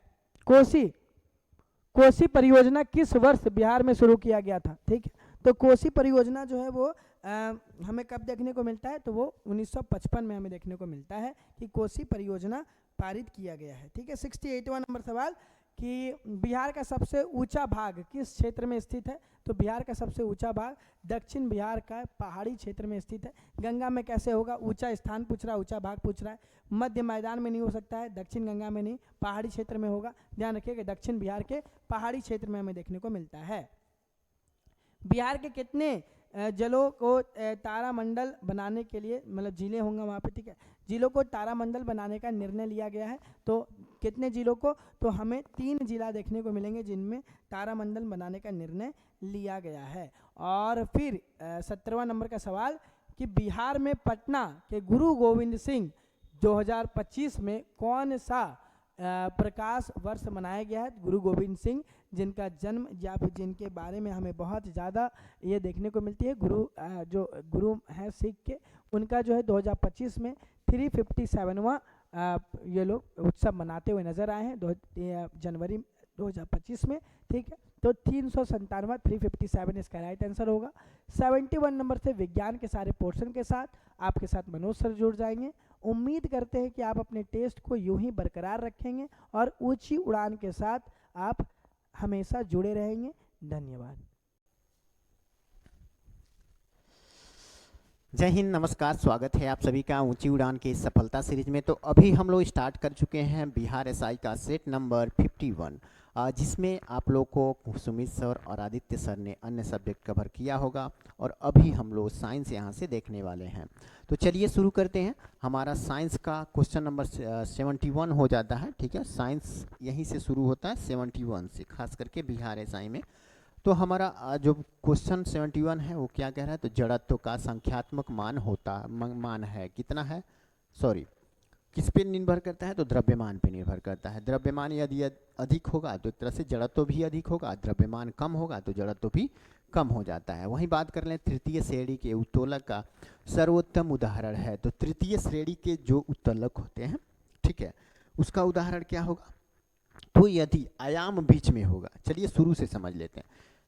3 प्रकार के उत्तोलक होते हैं। एक होता है प्रथम श्रेणी, द्वितीय श्रेणी और तृतीय श्रेणी। इसको कैसे हम लोग याद रखेंगे? तो प्रथम श्रेणी के उत्तोलक में मध्य वाला याद रखिएगा। तो मध्य में जो होता है वो होता है आलंब। वहीं द्वितीय श्रेणी के उत्तोलक में मध्य में जो होता है वो होता है भार। और तृतीय श्रेणी के उत्तोलक में मध्य में क्या होगा? आयाम होगा। आयाम जिसको इफोर्ट भी कहते हैं, प्रयास, है ना, इफोर्ट भी कहते हैं। तो अब देख लेते हैं प्रथम श्रेणी के उत्तोलक में मध्य में क्या होगा? आलंब होगा, एक तरफ भार होगा, एक तरफ आयाम होगा। द्वितीय श्रेणी के उत्तोलक के मध्य में भार होगा, एक तरफ आलंब और एक तरफ आयाम होगा। वहीं तृतीय श्रेणी के मध्य में आयाम होगा, एक तरफ भार और एक तरफ आलंब होगा। ओके, इतना याद रहेगा तो हम क्वेश्चन को आसानी से बना लेते हैं। अब देख लेते हैं मनुष्य का हाथ जो होता है, मनुष्य का हाथ, इसमें आयाम जो होता है ना वो मध्य में होता है, मध्य में। ठीक है, तो एक तरह से हमारा सही आंसर ये हो जाएगा, तृतीय श्रेणी का उत्तोलक हो जाएगा। नींबू निचोड़ने वाला मशीन होता है वो द्वितीय श्रेणी में आ जाएगा। और कैंची जो होता है, कैंची ठीक है, बीच में क्या होता है तो आलम्ब होता है, कैंची के बीच में आलम्ब होता है। तो ये किस में आ जाएगा, ये प्रथम आ जाएगा, प्रथम श्रेणी का उत्तोलक हो जाता है। आगे देख लेते हैं किसी वस्तु का संवेग। किसी वस्तु का संवेग क्या होता है, तो संवेग का फार्मूला क्या होता है, P, यानी संवेग बराबर मास इंटू वेलोसिटी होता है, मास इंटू वेलोसिटी, द्रव्यमान इंटू वेग हो जाता है। ठीक है, द्रव्यमान इंटू वेग, संवेग बराबर द्रव्यमान इंटू वेग हो जाता है। तो हमारा सही आंसर क्या हो जाएगा, द्रव्यमान और वेग दोनों पर। संवेग किस पे निर्भर करता है, तो द्रव्यमान और वेग दोनों पे।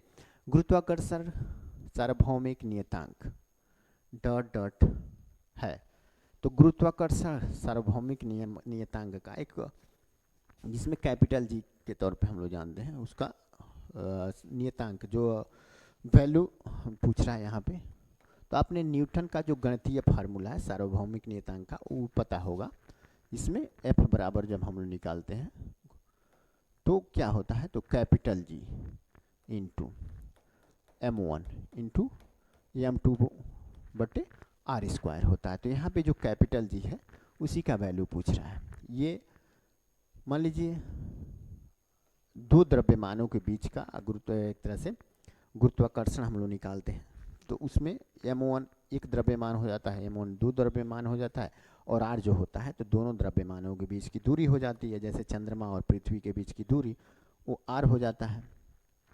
तो यहाँ पे निकालने के लिए हमको G की ज़रूरत पड़ती है, तो इसी G का वैल्यू यहाँ पे पूछ रहा है। तो कितना है, तो 6.67 into the 10 to the power -11 newton metre square प्रति केजी स्क्वायर होता है। ठीक है, न्यूटन मीटर स्क्वायर प्रति केजी स्क्वायर होता है। आगे हम लोग देख लेते हैं नेक्स्ट क्वेश्चन। किसी निकाय को एक समान वृत्तीय गति में चलाने में लगने वाला आवश्यक नियम बल को क्या कहा जाता है, तो आवश्यक नियत बल को हम लोग जो कहते हैं वो अभिकेंद्रीय बल कहते हैं। ठीक है, कोई वस्तु है एक वृत्तीय गति में एकदम गति से चल रहा है ना, गति से एक समान गति से, तो उस पर जो बल लग रहा है, जो हालांकि एक गति में चलाने का कार्य कर रहा है, तो उसको हम लोग अभिकेंद्रीय बल कहेंगे। ठीक है, और वहीं जो बाहर की तरफ लगता है उसे अपकेंद्रीय बल कहते हैं। गुरुत्वाकर्षण बल क्या कहते हैं, तो दो द्रव्यमानों के बीच लगने वाला जो बल रहता है उसको गुरुत्वाकर्षण बल हम लोग कहते हैं। वही गुरुत्वाकर्षण बल तो इस फार्मूला में निकाल रहे थे हम लोग, है ना।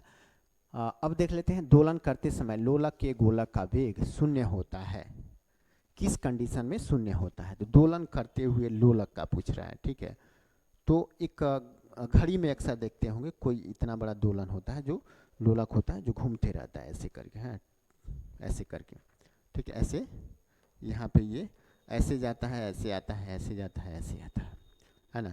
तो यहाँ पे पूछ रहा है वेग, इसका वेग कब शून्य होगा, तो जब यहाँ पे होगा अंतिम छोर पे तो शून्य होगा, तो फिर बैक आएगा, फिर यहाँ तक जाएगा, फिर शून्य कंडीशन में आएगा, फिर बैक आएगा। तो शून्य तो दो जगह हो रहा है ना, और सबसे तेज गति यहाँ पे हो जाएगी। तो ये तो यहाँ वाला कंडीशन है, मध्य बिंदु पे सबसे तेज गति होगी, तेज, लेकिन यहाँ तो तेज नहीं पूछ रहा है, यहाँ पे तो शून्य पूछ रहा है, तो ये वाला दोनों हो जाता है शून्य, ये दोनों हो जाता है ना। तो दोनों महत्तम विस्थापित बिंदु पर सही आंसर हो जाता है, दोनों महत्तम विस्थापित बिंदु हमारा सही आंसर हो जाता है। ओके, आगे हम लोग देख लेते हैं। आगे किसी वस्तु को ध्रुव तथा फोकस के बीच रखने पर अवतल दर्पण द्वारा बनने वाले प्रतिबिंब का आकार क्या होगा, तो ये क्या हो जाएगा, तो जो यहाँ देखिए तो ध्रुव और फोकस एक ही एकमात्र कंडीशन है जिस कंडीशन में वस्तु का प्रतिबिंब दर्पण के पीछे बनता है। ठीक है, दर्पण के पीछे बनता है और वो प्रतिबिंब होता है बड़ा, यानी कि आवर्धित, और सीधा प्रतिबिंब बनाता है, उल्टा नहीं बनाता है। बाकी इसको छोड़ के जितने भी प्रतिबिंब बनेंगे सभी के सभी उल्टे बनते हैं। तो ये बड़ा होगा यानी कि आवर्धित होगा, और यही हमारा सही आंसर हो जाएगा।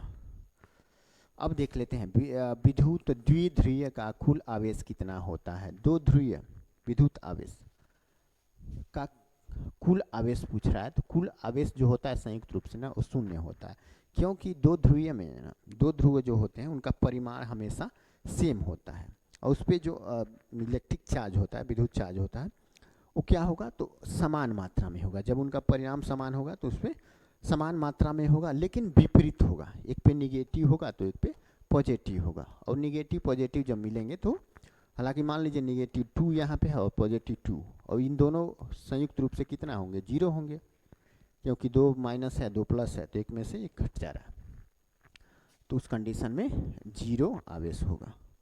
आगे हम लोग देख लेते हैं तत्व आइंस्टीनियम का परमाणु क्रमांक कितना है। तो तत्व आइंस्टीनियम का परमाणु क्रमांक जो है वो 99 हो जाता है। 98 किसका है, तो कैलिफोर्नियम का है। 101 किसका है, तो मेंडेलिवियम का है। मेंडलीफ के नाम पे ही, जिन्होंने आवर्त सारणी की खोज की थी मेंडलीफ, उन्हीं के नाम पे ही इसका नाम पड़ा था मेंडेलिवियम। ओके, और ये फर्मियम हो जाता है। 100 क्या हो जाता है, तो ये फर्मियम हो जाता है। फर्मियम का परमाणु क्रमांक 100 होता है। एकमात्र धातु का नाम है जो जीवाणुरोधी है। एकमात्र धातु का नाम है जो क्या है, तो जीवाणुरोधी है। कौन सा है देख लेते हैं, तो वो हो जाता है कॉपर। कॉपर जो होता है ये जीवाणुरोधी होता है। बाकी आयरन, एल्यूमिनियम और सोडियम ये जीवाणुरोधी नहीं होता है। आगे हम लोग देख लेते हैं धोवन सोडा के एक अणु में पानी के कितने अणु मौजूद होते हैं। धोवन सोडा के फार्मूला कितना होता है, Na2CO3.10H2O, यही होता है। तो इसमें क्या कह रहा है, तो पानी के अणुओं की संख्या यहाँ पे पूछ रहा है। तो पानी के कितने अणु हैं, तो पानी तो H2 है, इतना हो जाता है। इसके कितने अणु हैं, तो 10 यहाँ पे हैं। ठीक है, 10। तो हमारा सही आंसर क्या हो जाएगा, ए। आगे हम लोग देख लेते हैं 82 नंबर क्वेश्चन। ओके, 82 क्या कह रहा है भैया, 82 कह रहा है कि निम्नलिखित में से कौन एक घनायन है। तो घनायन कौन है, तो अमोनिया हो जाता है। ठीक है, NH3, इस पे पॉजिटिव चार्ज रहता है, बाकी सभी पे निगेटिव चार्ज रहता है। नेक्स्ट क्वेश्चन हमारा हो जाता है खाद्य पदार्थों का ऑक्सीकरण होने से रोकने के लिए निम्नलिखित में से किस गैस का उपयोग किया जाता है। तो खाद्य पदार्थ को ऑक्सीकरण से रोकने के लिए, तो खास करके जो पैकेजिंग वाले खाद्य पदार्थ होते हैं, जैसे चिप्स हो गया या कोई भी जो पैकेट में रहते हैं, तो उनको लंबे समय तक खराब ना हो, उसके लिए हम उसमें क्या करते हैं, तो नाइट्रोजन गैस भर देते हैं। नाइट्रोजन गैस भरा रहता है जिसके तहत उसमें ऑक्सीकरण नहीं होता। खाद्य पदार्थों में ऑक्सीकरण नहीं होता और लंबे समय तक सुरक्षित रहते हैं। जैसे कि चिप्स में ही देख लीजिएगा, तो खाने वाला कम रहता है और हवा ज़्यादा भरा रहता है, तो हवा जो रहता है वो नाइट्रोजन रहता है। ठीक है, आगे देख लेते हैं निम्नलिखित में से कौन सा अम्ल लाल चींटियों के डंक में उपस्थित होता है। तो लाल चींटी जब हमको काटती है तो बहुत ही विषैला टाइप का दर्द होता है। ठीक है, तो किसके कारण होता है, फार्मिक अम्ल के कारण। ठीक है, फार्मिक अम्ल के कारण होता है। टैनिक अम्ल किस में मौजूद होता है भैया, तो टैनिक अम्ल जो मौजूद होता है खास करके किस में मौजूद होता है, तो जो चाय वगैरह होता है, ठीक है, चाय उसमें होता है। मैलिक अम्ल ये सेव में हो जाता है। सेव जो होता है इसमें मैलिक अम्ल हो जाता है। ऑक्जेलिक अम्ल किस में हो जाता है, ऑक्जेलिक अम्ल ये टमाटर वगैरह जो हो गया, टमाटर है ना, टमाटर वगैरह जो हो गया उसमें ऑक्जेलिक अम्ल होता है कि ना। आगे देख लेते हैं निम्नलिखित में से कौन सी धातु मुक्त अवस्था में पाई जाती है। तो मुक्त अवस्था में एक ही धातु पाई जाती है, इसमें चारों में, वो है सोना। सोना ही मुक्त अवस्था में पाया जाता है, नहीं तो सोडियम, पोटेशियम ये तो अत्यंत क्रियाशील धातु हैं। ठीक है, अत्यंत क्रियाशील क्षार धातु हैं जो मुक्त अवस्था में नहीं रहते, इनको मिट्टी के तेल में रखा जाता है। ये हवा के संपर्क में आते हैं तो ये सक्रिय हो जाते हैं, यानी विस्फोट होने लगता है इसमें, है ना। कैल्शियम भी एक तरह से मुक्त अवस्था में, तो हालांकि ये तो रहता है, लेकिन बात करें तो ये धातु नहीं है। ठीक है, कैल्शियम एक तरह से तो हमारा सही आंसर हो जाता है सोना। ठीक है, ये हालांकि मुक्त अवस्था में भी हर कंडीशन में नहीं रहता है, इसके लिए कुछ कंडीशन अप्लाई रहता है। लाइसोसोम निम्नलिखित में से किस कोशिकांग से बनता है।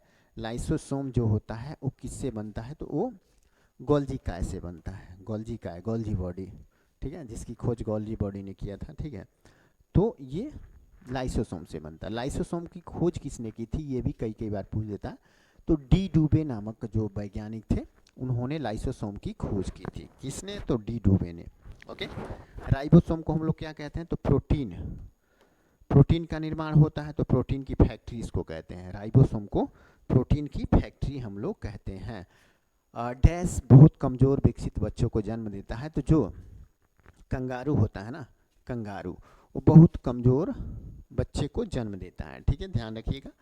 और इस बच्चे को अपने थैले में पालता है, जो मार्सुपियम नामक थैली होती है उसमें पालता है। तो ये अर्धपरिपक्व ही बच्चे को जन्म दे देता है कंगारू। अब आगे देख लेते हैं गोल्डन राइस।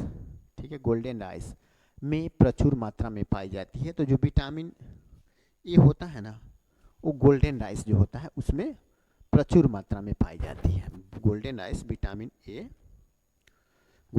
में विटामिन ए प्रचुर मात्रा में पाई जाती है। विटामिन बी के तो कई स्रोत हैं, हालांकि विटामिन बी के 7-8 प्रकार हैं, तो इसके अलग अलग स्रोत हो जाते हैं। विटामिन सी तो खास करके जो खट्टे फल होते हैं, है ना, खट्टे फलों में विटामिन सी पाया जाता है। और वहीं विटामिन डी के तो एक तरह से सूर्य का प्रकाश सबसे महत्वपूर्ण स्रोत हो जाता है। सूर्य के प्रकाश से हमको विटामिन डी प्राप्त हो जाता है। निम्नलिखित में से कौन सा पौधे के तने के माध्यम से प्रजनन करता है?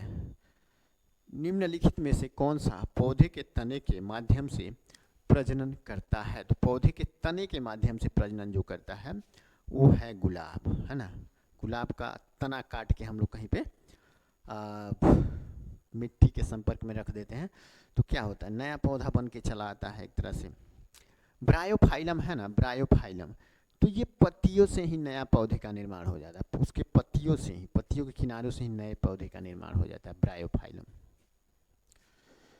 मटर के पौधे में डॉट डॉट कैरेक्टर सिरेसिस होते हैं। तो कैरेक्टर सिरेसिस जो होता है ना, वो झुर्रीदार बीज से होता है। ठीक है, झुर्रीदार बीज, गोल बीज, पीला बीज या हरे बीज से नहीं होता है। झुर्रीदार जो बीज होता है उसी से क्या होता है, तो कैरेक्टिव रिसेसिव होता है। कैरेक्टिव रिसेसिव। मानव शरीर का कौन सा भाग शरीर के ताप को नियंत्रित करता है? तो ये कौन सा करता है भैया? तो ये करता है हाइपोथैलेमस जो होता है, मस्तिष्क का वह भाग है। हालांकि ये एक ग्रंथि भी इसको कहते हैं, हाइपोथैलेमस एक प्रकार की ग्रंथि भी है और मस्तिष्क का हिस्सा भी हो जाता है। तो यही हमारे शरीर के तापमान को नियंत्रित करता है। फेफड़ा क्या कार्य करता है? कि फेफड़ा शुद्ध ऑक्सीजन को लेके रक्त में भेज देता है, तो इसका इतना काम हो जाता है। हृदय रक्त को पूरे शरीर में पहुंचाने का कार्य करता है। यकृत में क्या होता है भैया? तो पित्त का निर्माण होता है। पित्त निर्माण जो होता है वो यकृत में ही होता है। यकृत में पित्त का निर्माण होता है। हालांकि पित्ताशय की थैली में जाके वो इकट्ठा होता है पित्त, लेकिन निर्माण उसका जो होता है यकृत में होता है। आगे हम लोग देख लें तो निम्नलिखित में से मानव मस्तिष्क का वह हिस्सा कौन सा है जिसमें विचारों का संग्रह होता है भैया? तो विचारों का संग्रह जो होता है ना, वो होता है अग्र मस्तिष्क में। ठीक है, अग्र मस्तिष्क जो हमारा होता है, यहीं पे विचारों का संग्रह होता है। सेरिबेलम ये क्या कार्य करता है? अनुमस्तिष्क, ये दोनों एक ही हैं। सेरिबेलम को ही अनुमस्तिष्क कहा जाता है। ये हमारे शरीर को संतुलित रखता है। ठीक है, अक्सर शराब पिए हुए आदमी सेरिबेलम पे ही शराब का अटैक करता है, जो शरीर को संतुलित नहीं कर पाता है, इधर उधर ढहता रहता है। तो ये संतुलित करता है, शरीर के अन्य हिस्सों को कंट्रोल करने का एक तरह से कार्य करता है। मध्य मस्तिष्क का क्या काम है? तो सुनना और देखने से संबंधित जितना काम होता है वो मध्य मस्तिष्क से होता है। ध्यान रखिएगा, सुनना और देखना आँख और कान से संबंधित होता है। ये वृषणों में कौन सा हार्मोन स्रावित होता है? तो जो वृषण होते हैं, वृषण, ठीक है, वृषण, उसमें टेस्टोस्टेरोन जो होता है, टेस्टोस्टेरोन ये स्रावित होता है। वृषण, जो वृषण होता है ना, वृषण, देखिएगा शरीर के टेम्परेचर से इसका टेम्परेचर कभी भी बाहर की तरफ ये इसलिए ही रहता है कि शरीर के टेम्परेचर से इसका टेम्परेचर कम हो सके। अक्सर जो जीवाणु होते हैं, ठीक है, स्पर्म में जो पाए जाते हैं, ठीक है, तो वो है ना शरीर के तापमान पे डेड कर जाते हैं, मर जाते हैं। शुक्राणु जो होते हैं, जीवाणु नहीं शुक्राणु, ठीक है, शुक्राणु क्या होते हैं? तो शरीर के तापमान पे मर जाते हैं। वो लगभग 34-35 डिग्री सेल्सियस तापमान पे ही जीवित रह सकते हैं। तो जो वृषण होता है इसका तापमान इतना ही होता है। बाकी शरीर का हमारा तापमान तो लगभग 37 अंश सेल्सियस होता है। इस तापमान पे जो ये मर जाते हैं, ठीक है, शुक्राणु जो होते हैं वो मर जाते हैं। तो अब देखिए वृषण में ही इसका निर्माण होता है, टेस्टोस्टेरोन का, जो शुक्राणु का निर्माण में सहायक होता है। अब इसलिए वहाँ पे निर्माण होता है ताकि टेम्परेचर कम रहे और वहाँ पे वो जिंदा रहे। अब बात कर लें थायरॉक्सिन की, तो थायरॉक्सिन एक प्रकार का हार्मोन है जो थायराइड ग्रंथि से स्रावित होता है, गले में होता है। और इसी हार्मोन्स की कमी के कारण क्या होता है, तो घेंघा रोग हो जाता है, गला इतना बड़ा सूज जाता है। तो पहले के लोगों में अक्सर हुआ करता था, लेकिन जब से आयोडीन युक्त नमक हम लोग यूज करने लगे हैं तब से घेंघा रोग नहीं होता है। एस्ट्रोजन का निर्माण जो होता है ना, तो महिला के अंडाशय में होता है, अंडाशय में इसका निर्माण होता है। वहीं बात कर लें इंसुलिन का निर्माण कहाँ होता है, अग्न्याशय में, जो हमारे पेट में पाई जाने वाली एक मिश्रित ग्लैंड है, ठीक है, मिक्स्ड ग्लैंड है। और वहाँ पे निर्माण होता है इंसुलिन का, जो क्या करता है, डायबिटीज कंट्रोल करता है, हमारे शरीर का डायबिटीज कंट्रोल करता है। जब इंसुलिन का निर्माण कम हो जाता है हमारे शरीर में तो ही मधुमेह डायबिटीज रोग होता है। सुपर कंप्यूटर अन्य कंप्यूटरों से किस संदर्भ में भिन्न होते हैं, तो जो सुपर कंप्यूटर होते हैं, सुपर कंप्यूटर अन्य कंप्यूटरों से किस संदर्भ में भिन्न होते हैं, तो देखिएगा इनकी जो परिकलन क्षमता है, गणना करने की क्षमता, वो अधिक होता है, बड़ी तेज़ी से गणना करते हैं। और साथ में इसका जो स्मृति भंडार होता है वो बहुत अधिक होता है, स्मृति भंडार। ओके, और नेक्स्ट क्वेश्चन हो जाता है अधिकतर कंप्यूटर समझ सकता है, तो अंग्रेजी भाषा वो भी उच्च स्तरीय जो होता है उसको अधिक समझ सकता है। फिर आगे हम लोग देख लेते हैं नेक्स्ट क्वेश्चन हमारा क्या हो जाता है, तो आई होप मैथमेटिक्स ही होगा। देख लेते हैं क्या कह रहा है, तो 108 और 144 का एचसीएफ ज्ञात करना है। तो 108 और 144 का एचसीएफ जो है वो कितना हो जाता है, तो निकालिएगा। तो देखिए तो एक ही मात्रा बड़ी से बड़ी संख्या है जिससे ये दोनों के दोनों कट सकते हैं, तो 36 हो जाता है, 36 तियाँ और ये 36 चौकों। तो एचसीएफ हमारा क्या हो जाएगा, 33 हो जाएगा। नेक्स्ट क्वेश्चन हमारा जो हो जाता है किसी थैले में, क्या कह रहा है, तो किसी थैले में लाल हरी गेंदों का अनुपात कितना है, तो 4:9 है। यदि 7 और लाल गेंदों को थैले में शामिल कर दिया जाए तो लाल और हरे गेंदों का नया अनुपात 5:6 हो जाता है। तो थैले में हरी गेंदें कितनी हैं, ठीक है। तो इसको सॉल्व कर देते हैं। शुरुआत में x मान लेते हैं, यानी 4x और यहाँ पे 9x, इसमें 7 ऐड कर देना है, इक्वल टू कितना हो जाएगा, 5:6 हो जाएगा, यही हो जाएगा। अब इसको सॉल्व करेंगे तो हमारा आंसर आ जाएगा 6 चौको 24x हो गया ना, प्लस 7 छक्के 42 इक्वल टू 9 पचे 45x। अब इस x को इधर लेके जाएंगे, 24x को तो माइनस में हो जाएगा, ठीक है, 24x को, तो यहाँ पे बच जाएगा 25x, ठीक है, 25x। और इधर तो नहीं 25 नहीं 21x होगा, ठीक है, 21x और इधर 42 तो है ही, तो 21 से 2 बार में कट जाएगा, तो यानी x का वैल्यू कितना निकल के आ गया 2। और यही तो यहाँ पे निकालना है, ठीक है। थैले में हरी गेंदे, तो हरी गेंदे का अनुपात 9 था, तो 9 गुणे 2 हो जाएगा, यानी कि 18 हो जाएगा, 18 सही आंसर हो जाता है। नेक्स्ट क्वेश्चन हमारा हो जाता है एक लड़का अकेले किसी कार्य को 10 दिन में पूरा कर सकता है, तो लेकिन अपने दोस्त की सहायता से वह इस कार्य को 6 दिन में पूरा कर सकता है, तो उसका दोस्त अकेले उस कार्य को कितने समय में पूरा कर लेगा। तो ये बहुत सरल मैथमेटिक्स है, ठीक है। दोनों मिलके 6 दिन में कर रहे हैं, तो उसमें से एक का घटा देंगे तो एक का आ जाएगा, ठीक है। तो 1/6 माइनस 1/10 कर लेते हैं, तो हमारा आंसर आ जाएगा, दोनों का एलसीएम हो जाता है 30, है ना, 6 पचे 10 तिहाई, यहाँ पे 2 बटे कितना बचेगा, 2/30 आ जाता है, यानी कि कट करेंगे तो 15 निकल के आता है, 15, ठीक है, 15। दूसरा वाला कितने दिन में कर लेगा, तो 15 दिन में कर लेगा, ओके, 15 दिन हमारा सही आंसर आ जाता है। नेक्स्ट क्वेश्चन हमारा हो जाता है 99। ये क्या कह रहा है, तो एक व्यक्ति अपने मासिक वेतन में से 15% के बराबर की राशि का क्या कर रहा है, तो मासिक भुगतान ऋण चुकौती के लिए कर रहा है। शेष का 75% वह खर्च करता है और 425 रुपये बचा लेता है। ठीक है, तो उसका मासिक वेतन कितना हो जाता है, ये हो गया। अब देख लेते हैं। ओके, मान लेते हैं उसका मासिक वेतन जो है, मासिक वेतन 100% यानी कि 100 मान लेते हैं, और पहले तो 15% किस पे, ऋण चुकौती पे खर्च कर लेता है, तो उसके पास कितना बचता है, शेष कितना बचता है, तो 85%, है ना। अब क्या कह रहा है कि शेष का 75%, तो 85 का 75% वह खर्च करता है और इतना बचाता है, कितना, तो 425। तो 75% खर्च कर दिया तो बचा कितना, शेष का 75% खर्च कर रहा है, तो उसके पास बच रहा है 25%, है ना, 25%, जो कितने के बराबर है, तो इतने के बराबर है। तो 85 का 25% कितने के बराबर है, तो 425 के बराबर। चलिए हम लोग देख लेते हैं, लास्ट में 2 क्वेश्चन बचा हुआ है, उसे देख लेते हैं। तो एक व्यक्ति, 99 नंबर क्वेश्चन है, एक व्यक्ति अपने मासिक वेतन के 15% के बराबर की राशि का मासिक भुगतान करता है ऋण चुकौती के लिए। ठीक है, ऋण चुकौती के लिए 15% का यूज करता है। ठीक है, शेष वेतन का 75%। अब 15%, मान लो किसी भी वेतन, कोई किसी भी महीने उसको 100% वेतन मिल रहा है।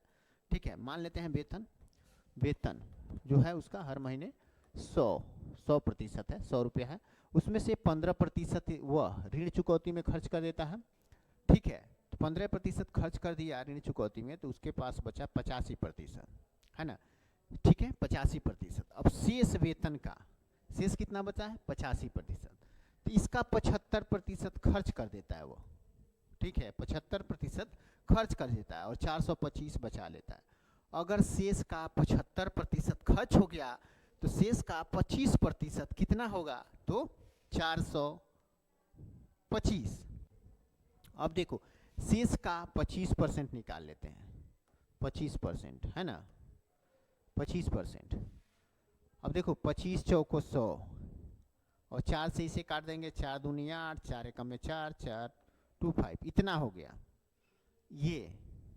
अब इतना बराबर कितना है, 425, है ना, इतना बराबर 425। तो 100 इसमें गुना अगर 100 से कर देंगे तो हमारा आंसर आ जाएगा।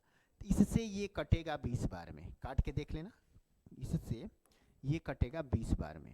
तो 20 गुणे, क्योंकि 100 से गुना कर देंगे, 100 से इसलिए गुना करेंगे क्योंकि शुरू में हम वेतन 100 ही माने थे, और यहाँ पे वही पूछ रहा है उसका मासिक वेतन कितना है। तो 20 दूनी 20, 100 से 20 में गुना करेंगे तो आ जाएगा 2000। 1 2 3, जो हमारा ऑप्शन किस में है, ऑप्शन डी में है, ऑप्शन डी में।